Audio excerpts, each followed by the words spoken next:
भारत में कई प्राचीन मंदिर हैं, लेकिन कुछ मंदिर ऐसे भी हैं जिनसे जुड़ी कहानियां हजारों साल पुरानी और रहस्यमयी हैं। ऐसा ही एक स्थान है झारखंड के देवघर में स्थित बाबा बैजनाथ धाम। ये मंदिर भगवान शिव के 12 ज्योतिर्लिंगों में से एक माना जाता है। लेकिन सवाल ये है, आखिर ये मंदिर इतना खास क्यों है? इसके पीछे छिपी कहानी सीधे जुड़ी है लंका के राजा रावण से। रावण की कठोर तपस्या।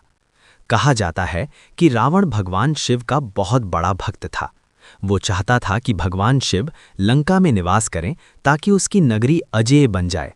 इस इच्छा को पूरा करने के लिए रावण ने हिमालय में कठोर तपस्या शुरू की। दिन बीतते गए, साल बीतते गए, लेकिन भगवान शिव प्रकट नहीं हुए। तब रावण ने अपनी भक्ति साबित करने के लिए एक भयानक निर्णय लिया।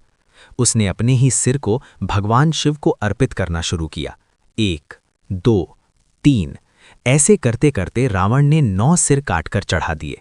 जैसे ही वो 10वां सिर काटने वाला था, तभी भगवान शिव प्रकट हो गए। रावण की भक्ति देखकर भगवान शिव प्रसन्न हो गए। उन्होंने रावण को एक दिव्य शिवलिंग दिया, लेकिन साथ में एक शर्त भी रखी।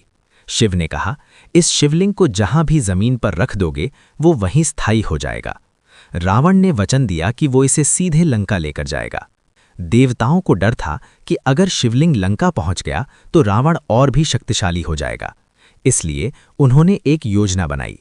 कहा जाता है कि भगवान विष्णु ने रावण को रोकने के लिए माया रची। जब रावण देवघर के पास पहुंचा तो उसे अचानक लघु शंका की जरूरत महसूस हुई। अब समस्या ये थी कि वो शिवलिंग को जमीन पर रख नहीं सकता था। उसी समय रावण को एक छोटा सा ग्वाला बालक दिखाई दिया। ये बालक वास्तव में भगवान गणेश थे, जो भेष बदल कर आए थे। रावण ने उससे कहा, जब तक मैं वापस आऊं तुम इस शिवलिंग को पकड़ कर रखना। बालक ने कहा, मैं ज्यादा देर तक नहीं पकड़ सकता। रावण ने जल्दी से शिवलिंग उसे दे दिया और चला गया। कुछ ही देर बाद बालक ने पुकारा, मैं अब इसे नहीं पकड़ सकता, और उसने शिवलिंग को जमीन पर रख दिया। जैसे ही शिवलिंग जमीन पर रखा गया, वो वहीं स्थायी हो गया। जब रावण वापस आया तो उसने पूरी ताकत लगा दी, लेकिन शिवलिंग हिला भी नहीं।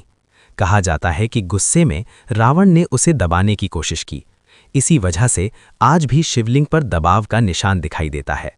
कहते हैं कि जब रावण घायल हुआ तो भगवान शिव ने वैद्य बनकर उसका इलाज किया। इसी कारण इस